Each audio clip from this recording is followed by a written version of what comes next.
for today's video, magluluto naman tayo ng seafood garlic butter, aka Fayas version. At eto na nga ang mga sangkap na ating kakailanganin.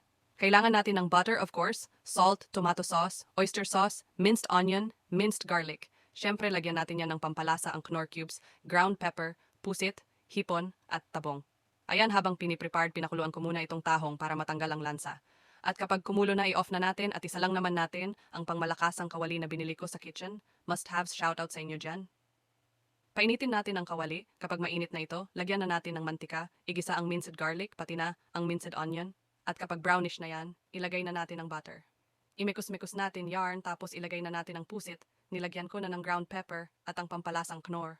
Mikus-mikus lang ulit at ilagay na natin ang mga hipon. Mikus-mikus na namar nilagay ko na ang tomato sauce, pati na oyster sauce. At saka inilagay ko na rin ang pinakuluang tahong.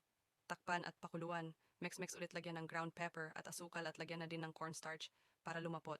Hayaan pwede na yarn, iradi na ang kain at tiyak taob na naman ang kaldero nito. Tara kain. Thank you for watching. Bye!